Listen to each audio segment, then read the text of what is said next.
Si alguno tiene sed, que venga a mí y beba.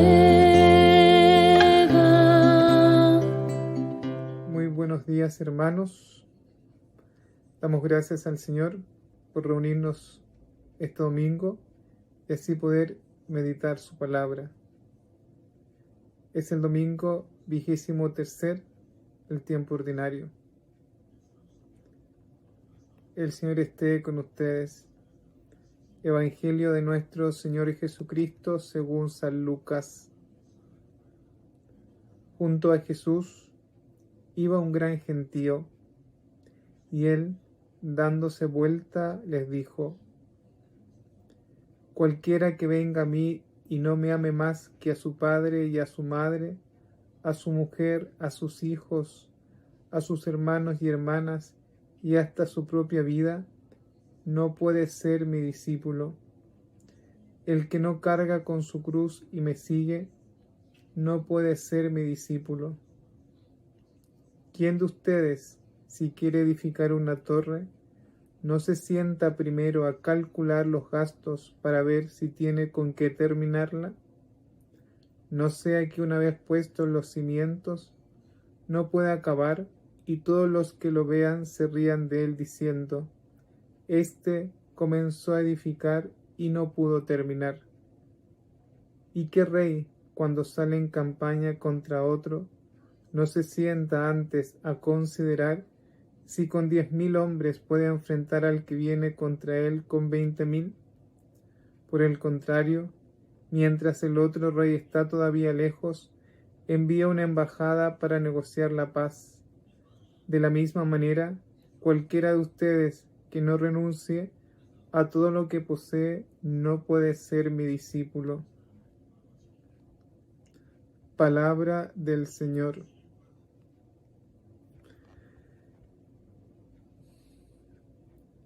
Una vez más nos encontramos con un lenguaje muy particular de parte de Jesús, en la misma línea de la cual hemos venido escuchando en los domingos anteriores.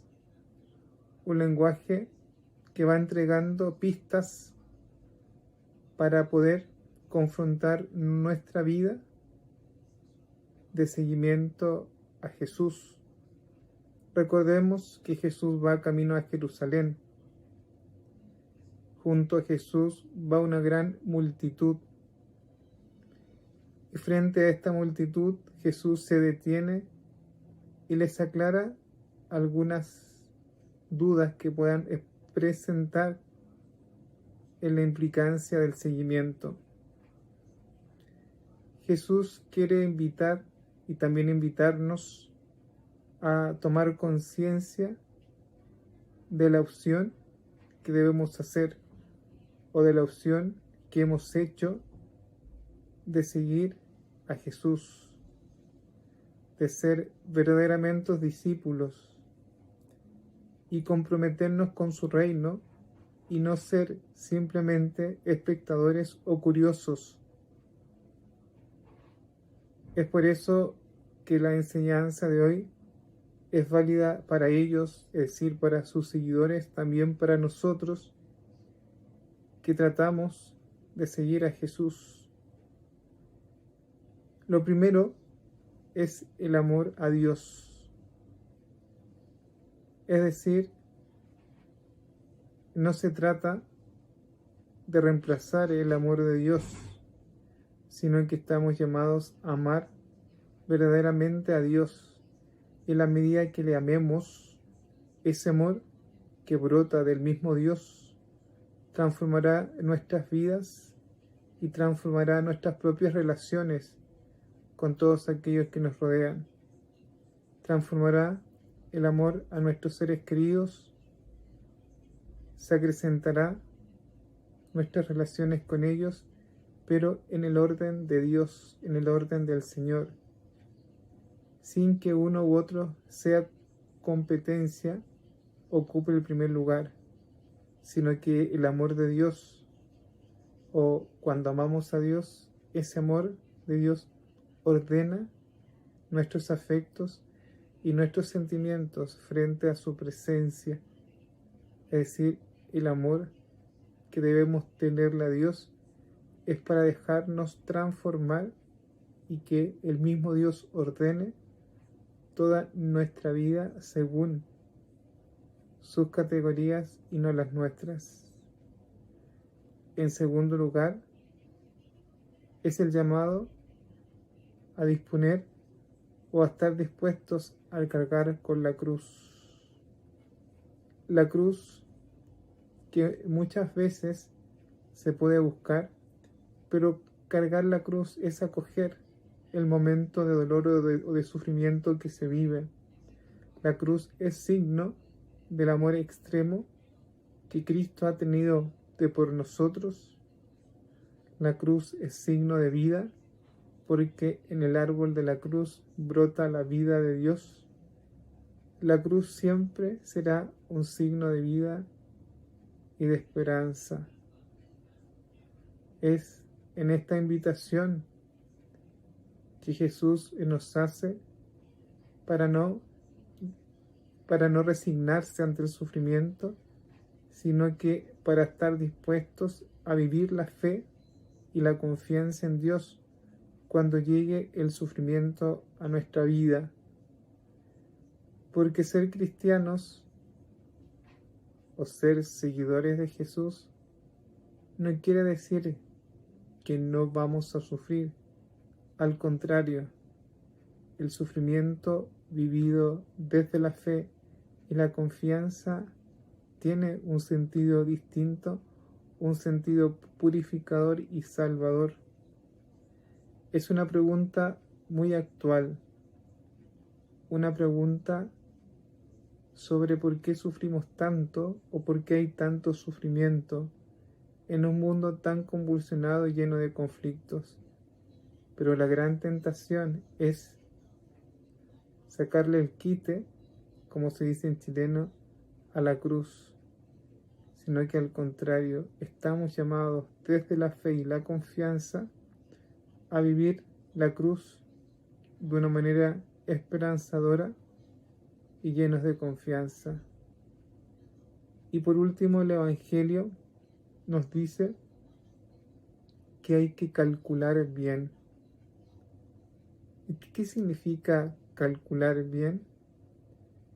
El Señor nos indica y nos da a entender el precio que tiene el discípulo en seguirle.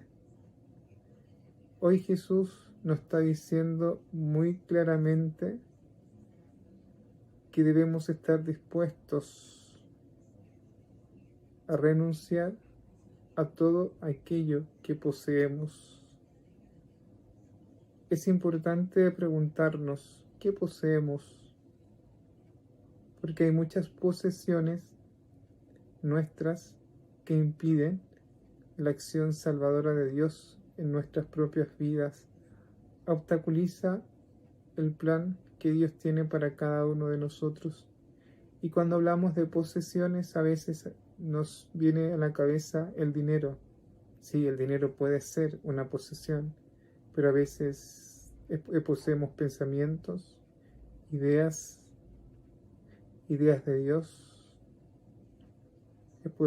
poseemos criterios, es decir, que muchas veces nos hallamos ricos, pero ¿serán realmente las riquezas de Dios?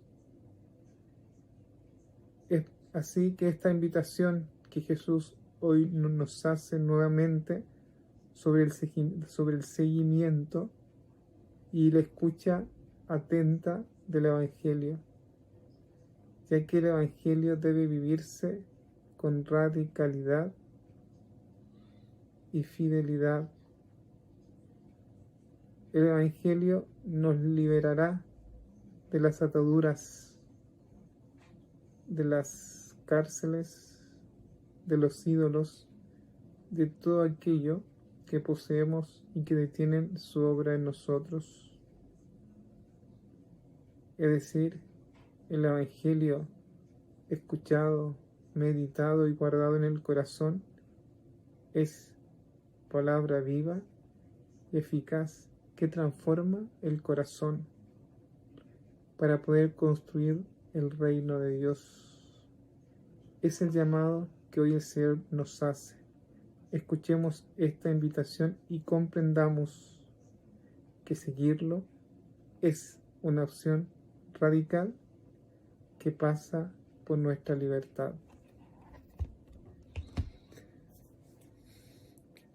Hermanos, que el Señor les bendiga, que todos tengan un bendecido día, tengamos muy presente en nuestra oración de hoy aquello que vivimos, que estamos viviendo, el plebiscito constitucional.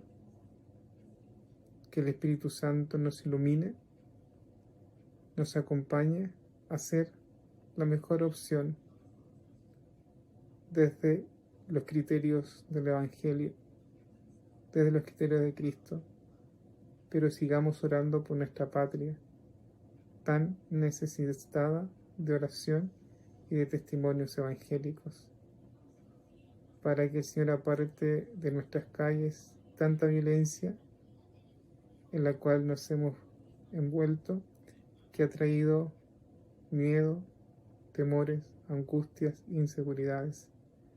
Pidamos en nombre del Señor Jesús que el Espíritu Santo nos libere, nos acompañe y nos abra siempre la esperanza. El Señor esté con ustedes y la bendición de Dios, Padre, Hijo y Espíritu Santo, descienda sobre ustedes y sobre sus familias y les acompañe siempre. Amén. Quedemos en la paz y en la alegría del Señor.